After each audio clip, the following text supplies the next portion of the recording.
तो जनाब JavaScript course में आज है डे नंबर 3 और जनाब आज के दिन हम लोग जावास्क्रिप्ट में स्टेटमेंट, सिंटैक्स एंड कमेंट के बारे में जानने वाले हैं। तो प्लीज इस वीडियो को लास्ट तक देखिएगा। चलिए अपनी वीडियो को स्टार्ट करते हैं बिना समय गवाए। तो जनाब हम लोग आ चुके हैं कंप्यूटर की स्क्रीन पे। अब हम लोग समझने वाले हैं कि देखो कोई भी प्रोग्रामिंग लैंग्वेज सीख रहे हैं तो उसके कुछ चीजें होती हैं जो सिंटैक्स में काम आती हैं। ठीक है, कोई भी प्रोग्रामिंग लैंग्वेज का सिंटैक्स कैसे बनता है तो उससे पहले ये समझना होगा कि प्रोग्राम क्या होता है।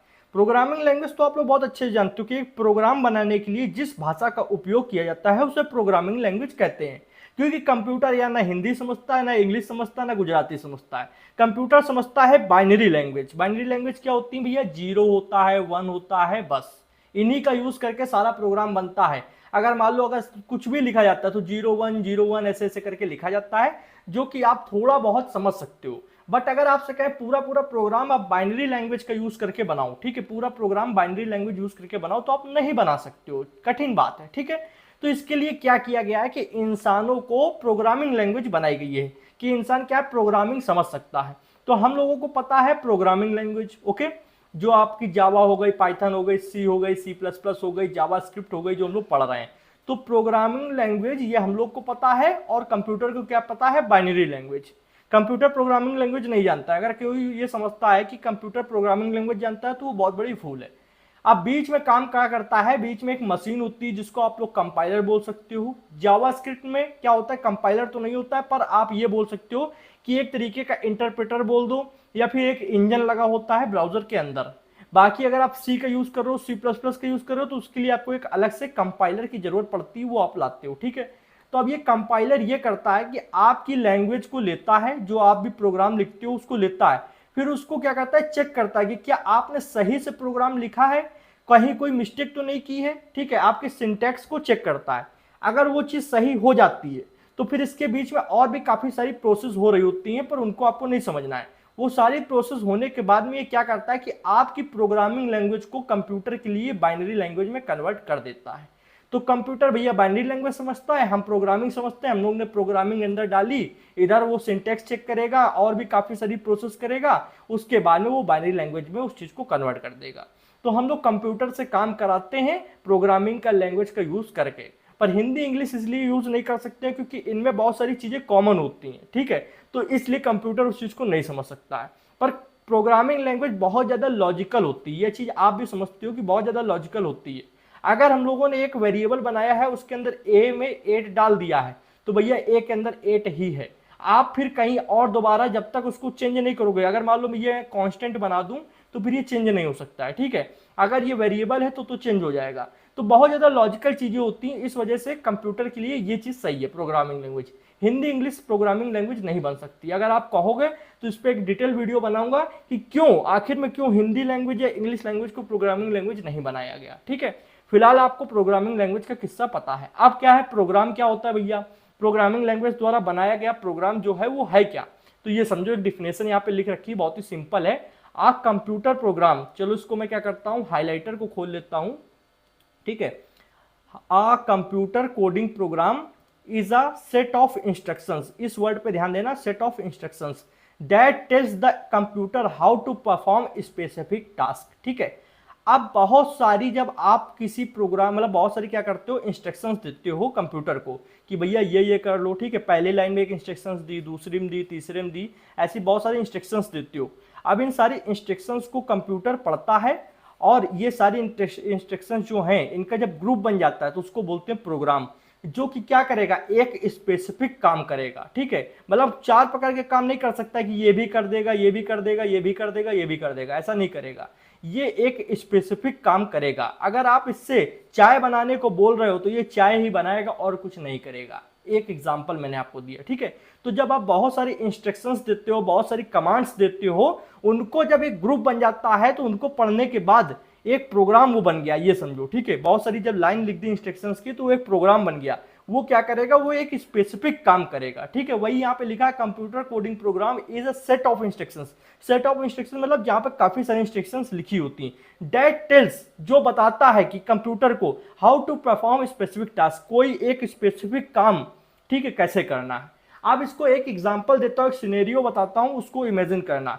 एक ऐसा इंसान है जो कर तो सब कुछ कर सकता है, आप उससे चाहे 10 किलो का वजन उठवा लो, चाहे 100 किलो का वजन उठवा लो, चाहे कुछ भी करा लो, गाड़ी चलवा लो, खाना बनवा लो, कुछ भी करवा लो, पर उसको करना कुछ नहीं आता है। मतलब उसके अंदर कैपेबिलिटी है ये सब करने की, पर उसको तरीका नहीं पता है, प्रोसेस नहीं मालूम है कि कैसे क्या होता है, किसी भी चीज की प्रोसेस नहीं मालूम है। तो आपने उस इंसान से कहा कि भैया चाय बना लाओ। अब वो चाय बनाने के लिए कैपेबल है, वो कर सब कुछ सकता है, पर उसको आपको क्या करना होगा, इंस्ट्रक्शंस देनी होंगी। क्या करना होगा, इंस्ट्रक्शंस देनी होंगी कि भैया चाय बनाने का प्रोसेस क्या होता है, स्टेप बाय स्टेप आपको बताना होगा। जब आप उसको एक बार स्टेप बाय स्टेप प्रोसेस बता दोगे, देन वो आपको हमेशा चाय बना बना कर दे देगा। बट आप फिर उससे ये नहीं कह सकते हो कि भाई चाय के साथ आप पकौड़ी भी बना लो, ठीक है, चाय के साथ आप पकौड़े नहीं बनवा सकते हो। क्यों? क्योंकि उसको आपने चाय बनाने की ही सिर्फ इंस्ट्रक्शंस दी हैं, पकौड़े बनाने के लिए आप अलग से प्रोग्राम बनाओ, वो बना कर देगा, ठीक है। आप एक एग्जांपल समझो कि उस इंसान को आपने चाय बनाने के लिए इंस्ट्रक्शंस दी। नंबर 1 पे आपने कहा कि भैया पानी गर्म करो, boil water and additive leaves, मान लो आप चाय पत्ती डाल दो, ठीक है। उसमें फिर क्या करो कि थोड़ी देर उसको कुछ मिनट के लिए स्टोव पर चढ़ा दो, ठीक है, थोड़ी देर के लिए गर्म हो जाए। उसके बाद में आप शुगर डाल दो, ठीक है, अपने टेस्ट के हिसाब से आप कितनी शुगर लेते हो, उससे ये बता दिया। फिर if you like milk tea, अगर आप मिल्क टी पीना चाहते हो तो भैया उसमें दूध मिलवा दो, ठीक है, 4th नंबर पे ये कर दो। फिर 5th स्टेप में क्या करो कि भैया थोड़ी देर कम से कम 2 से 3 मिनट तक उसको गर्म होने दो, ठीक है। जब वो गर्म हो जाए तब उसको कप में डालकर लोगों को सर्व कर दो, ठीक है। अब क्या किया आपने कि यहाँ पे एक एक स्टेप आपने उसको स्पेसिफिक बताया कि पहले ये करो, देन ये करो, देन ये करो, और सारे नंबर वाइज स्टेप उसको पता है। इसमें ये नहीं हो सकता कि पहले वो क्या करे कि दूध ले ले, ठीक है, पहले मान लो भगोना है ये, उसने क्या किया कि दूध ले लिया, ठीक है, दूध में क्या किया, चाय पत्ती डाल दिया पहले, अभी उसको गैस पे नहीं चढ़ाया, फिर उसमें पानी भी मिला दिया, फिर चीनी भी मिला दिया, फिर चीनी मिलाने के बाद उसको गैस पे चढ़ाया। ऐसा तो नहीं होगा, स्टेप बाय स्टेप चलेगा। पहले आपका कोई भी कप लेगा या फिर कोई भी फ्राईदान लेगा, उसमें चाय मतलब पानी डालेगा, पानी डालने के बाद कुछ देर गर्म करेगा, फिर चीनी डालेगा, फिर दूध डालेगा, स्टेप बाय स्टेप चलेगा। इसी तरीके से जो आपका प्रोग्राम होता है वो भी स्टेप बाय स्टेप चलता है। तो अब हम लोग कंपेयर करेंगे कि अगर कोई इंसान ऐसा है जिसको कुछ भी पता नहीं, उसको हम लोगों ने ये सारे स्टेप बताए हैं इंग्लिश में, ऐसे ही उस इंसान को कंप्यूटर लैंग्वेज में कैसे बताया जाएगा, ठीक है। तो यहां पर मान लो मैंने एक छोटा सा प्रोग्राम बनाया। सबसे पहले मैंने एक लाइन ये बताई कि भैया एक वेरिएबल बना लो, ठीक है। वेरिएबल क्या होता है आपको नहीं पता है, मैं जानता हूं, मैं आपको कल की वीडियो में बताऊंगा, स्टेप बाय स्टेप चलते हैं। पर मान लो आपने उसको बताया कि एक वेरिएबल बना लो, वेरिएबल सिंपल से एक डब्बा होता है, ठीक है। फिर उसके अंदर क्या करो, वेरिएबल का नाम क्या रख दो, नेम, ठीक है, वेरिएबल का नाम रख दो नेम। फिर अगली लाइन में आपने उसको दूसरा स्टेप बताया कि उस वेरिएबल के अंदर डाल दो शुभम, ठीक है। तो भैया उसने इस वेरिएबल के अंदर शुभम डाल दिया, ठीक है। अब आपने तीसरे स्टेप में क्या बताया, तीसरे स्टेप में आपने बताया कि भैया ये एक फंक्शन होता है अलर्ट, और उसके अंदर देखो पैरेंथेसिस 2 ब्रैकेट लगे हैं। तो ये फंक्शन के अंदर क्या कॉल किया गया है, नेम को, और नेम एक वेरिएबल है। तो इस फंक्शन का काम क्या होता है कि किसी भी चीज को पॉपअप करना, मतलब शो करना, ठीक है, ऐसे विंडो में पॉपअप करना। मैं पिछली वीडियो में आपको दिखा चुका हूं। तो अब क्या है, अब ये फंक्शन वो रीड करेगा, देन उसको यहाँ पे जो शुभम लिखा था उसको यहाँ पे पॉपअप करा देगा इस तरीके से, ठीक है। तो ये क्या किया आपने, स्टेप बाय स्टेप उसको कमांड्स दी। इन्हीं कमांड्स को आप इंस्ट्रक्शंस बोलते हो कोडिंग लैंग्वेज के अंदर। Instruction number 1, instruction number 2, instruction number 3, या फिर आप स्टेटमेंट बोल सकते हो कि पहली स्टेटमेंट आपने दी, ये पहली स्टेटमेंट, ये फिर दूसरी स्टेटमेंट, और ये क्या हुई तीसरी स्टेटमेंट, ठीक है। आप जो स्टेटमेंट यहाँ पे क्या है, यहाँ पे आप सेंटेंस यूज कर रहे हो, एक सेंटेंस, दूसरा सेंटेंस, तीसरा सेंटेंस। तो इंग्लिश में जो सेंटेंस है उसी को हम लोग प्रोग्रामिंग में स्टेटमेंट बोलते हैं कि भैया स्टेटमेंट नंबर 1 हो गई, ये 2 हो गई और ये 3 हो गई, ठीक है। या फिर आप इनको इंस्ट्रक्शंस भी बोल सकते हो, ठीक है। उसके बाद में आप एक चीज यहाँ पे ये नोटिस कर पा रहे हो कि हम लोग स्टेप बाय स्टेप चल रहे हैं। पहले ये वाला जब प्रोसेस पूरा हो जाएगा देन दूसरा प्रोसेस स्टार्ट होगा, जब ये पूरा होगा तब तीसरा स्टार्ट होगा। उसी तरीके प्रोग्रामिंग में भी यही चीज होगी, पहला जो पहली लाइन स्टेटमेंट दिया गया पहले वो होगा। पहली लाइन में क्या कहा गया कि एक वेरिएबल बनाओ, ठीक है।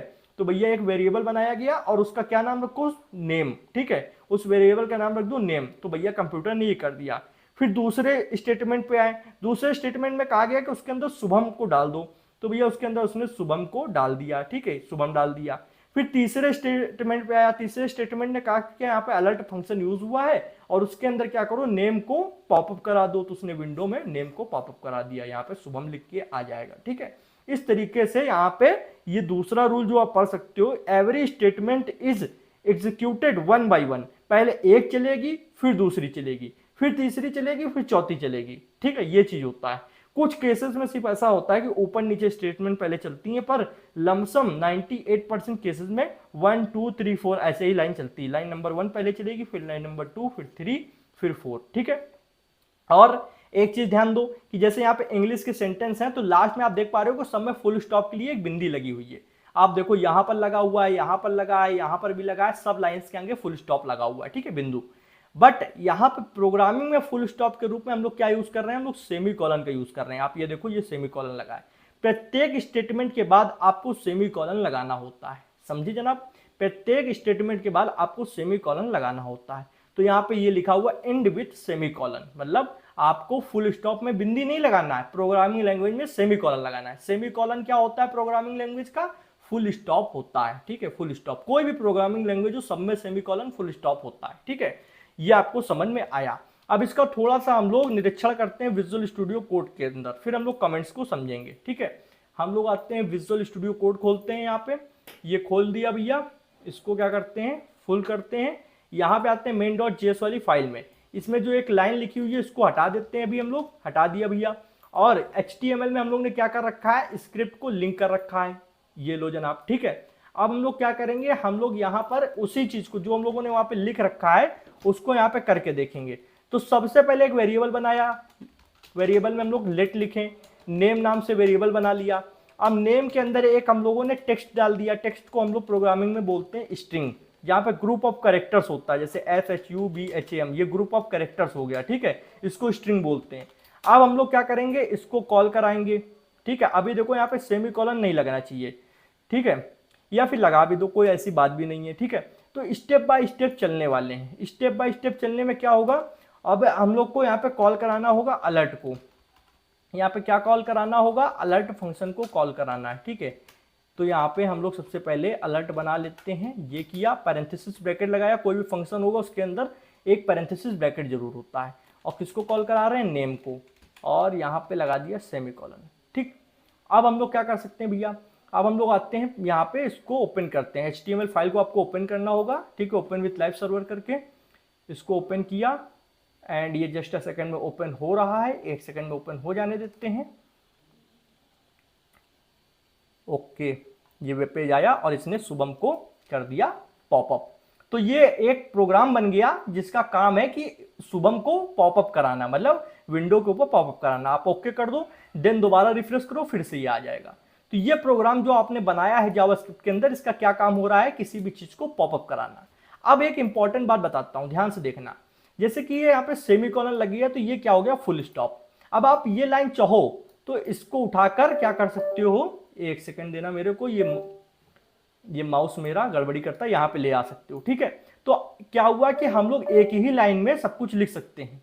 क्यों लिख सकते हैं, क्योंकि हम लोगों ने ऑलरेडी सेमी कॉलन लगा रखा है, ठीक है, ऑलरेडी क्या लगा रखा है, सेमी कॉलन लगा रखा है। इस वजह से आप जनाब क्या कर सकते हो कि एक ही लाइन में सब चीजें लिख सकते हो, ठीक है। और देखो यहाँ पे, अब जैसे ये अलर्ट फंक्शन है, इसको भी हम लोग अगर उठा लें और इसको भी वहीं पे ले जाएं, कहाँ पे, शुभम के बगल में, तो उसको भी ले जा सकते हैं, ठीक है। कैसे ले जाएंगे, सबसे पहले सिलेक्ट किया, सिलेक्ट करने के बाद इस तरीके से उठा के आप ले जा सकते हो। ये विजुअल स्टूडियो कोड के अंदर फंक्शन होता है। तो देखो सारी चीजें एक लाइन में है, क्या ये चलेगा, प्रॉपर वर्क करेगा। मैंने इसको क्या किया, देखो दोबारा से रिफ्रेश किया, ये देखो चल रहा है। तो सेमी कॉलन लगाने की वजह से क्या है, प्रोग्राम जो रन कर रहा है, जो भी इंजन रन कर रहा है, उसको पता है कि ये एक लाइन हो गई, ठीक है, ये एक दूसरी लाइन, लाइन नहीं हम लोग स्टेटमेंट बोलेंगे, ये दूसरा स्टेटमेंट और ये एक तीसरा स्टेटमेंट। जब एक सेमी कॉलन कहीं लग जाता है तो वो स्टेटमेंट वहीं पे कंप्लीट हो जाता है, इस वजह से वो देख पा रहा है।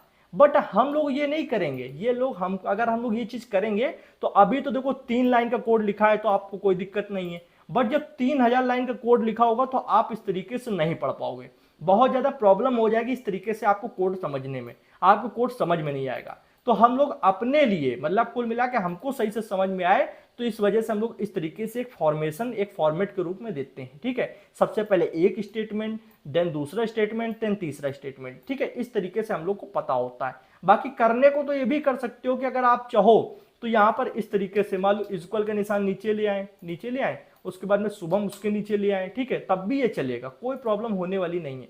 मैं देखो दोबारा से रिफ्रेश करके दिखाता हूँ, ये हो रहा है। बट ऐसे तरीके से लिखना अलाउ नहीं होता है, गलत माना जाता है, ठीक है, ऐसे तरीके से आप नहीं लिख सकते हो।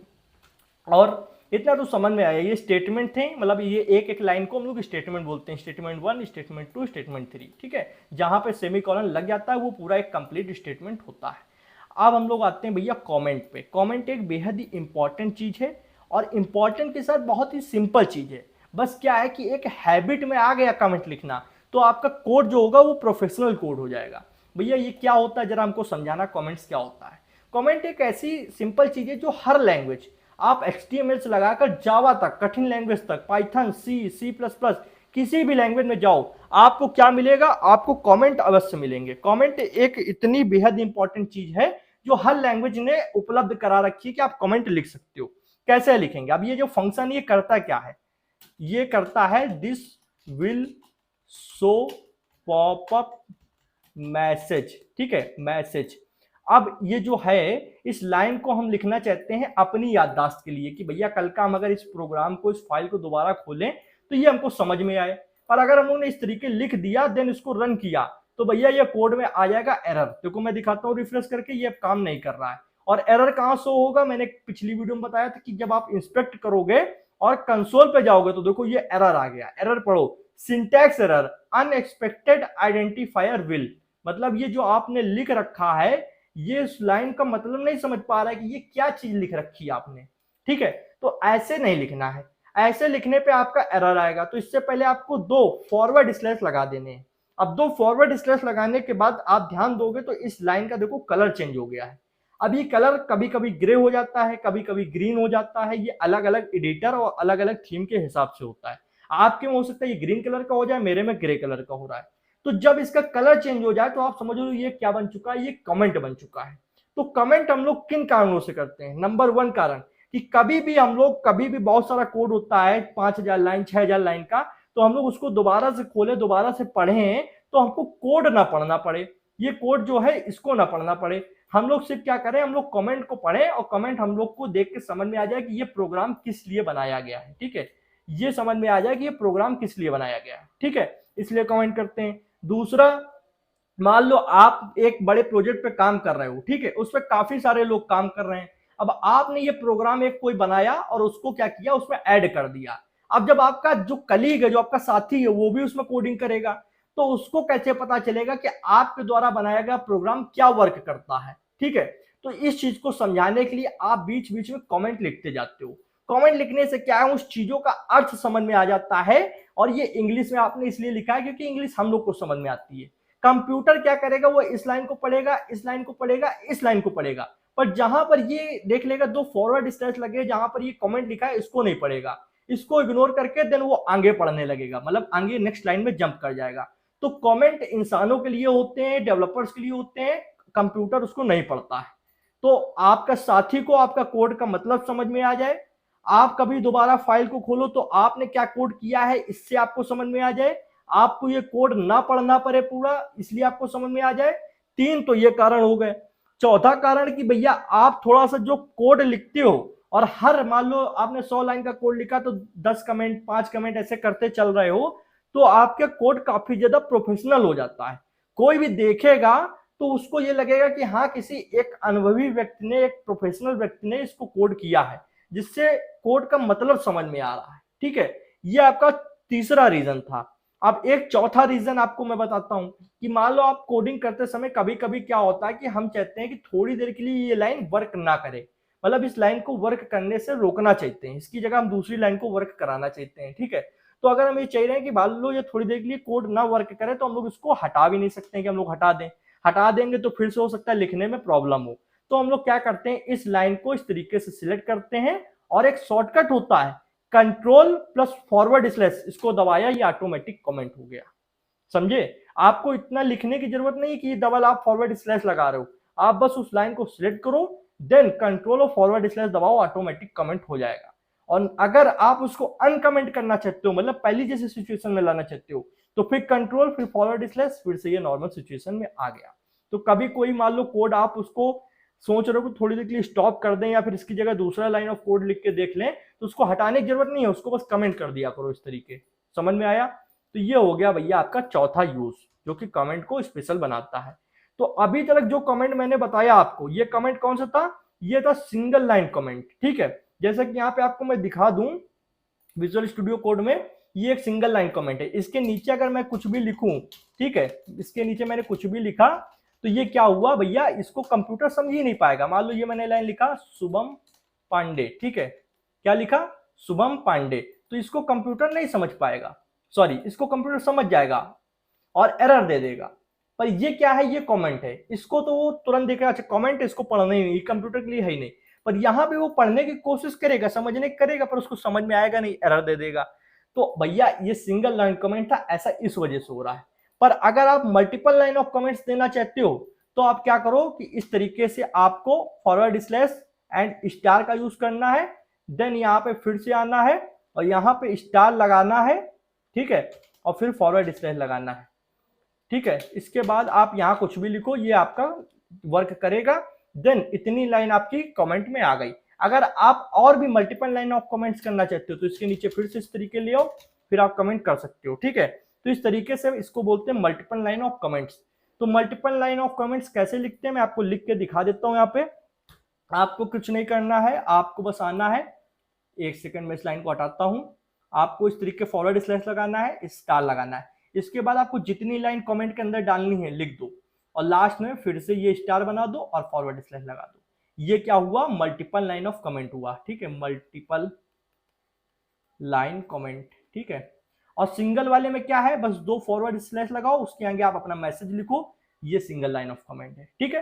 तो आज का मकसद हमारा यह था कि आप जावास्क्रिप्ट का या किसी भी प्रोग्रामिंग लैंग्वेज का सिंटैक्स को समझो कि क्या सिंटैक्स होता है, स्टेटमेंट किसको बोलते हैं, कमेंट कितने प्रकार के होते हैं, कमेंट लिखना क्यों जरूरी है, इसके 4 रीजन आपको पता होना चाहिए। पहला अपनी याददाश्त बनाए रखने के लिए, दूसरा अपने दोस्त को कोड समझाने के लिए, तीसरा प्रोफेशनल कोडिंग जब आप कर रहे हो तो वहां कमेंट जरूरी है जगह जगह करना इस वजह से, और चौथा किसी भी लाइन ऑफ कोड को अगर यूज नहीं करना तो कमेंट कर दो, हटाओ नहीं उस वक्त के लिए, क्योंकि हो सकता है बाद में वो काम आ जाए। ये चीज आपको समझ में आई। अभी अगर वीडियो पसंद आई हो तो प्लीज वीडियो को लाइक करें, चैनल पर नया हो तो चैनल को सब्सक्राइब करें, बेल आइकन को प्रेस करें, जिससे आने वाली इंटरेस्टिंग कोडिंग वीडियोस की नोटिफिकेशन आप लोगों को मिल जाएगी टाइम टू टाइम। और प्लीज टेलीग्राम की लिंक डाल रखी डिस्क्रिप्शन में, जाकर ज्वाइन कर लें आप लोग। मात्र 16 लोगों ने ज्वाइन करा है और 100-200 लोग ये कोर्स को देख रहे हैं, क्या दिक्कत है आप लोग को ज्वाइन करने में। इसी के साथ अपनी वीडियो को विराम लेते हैं।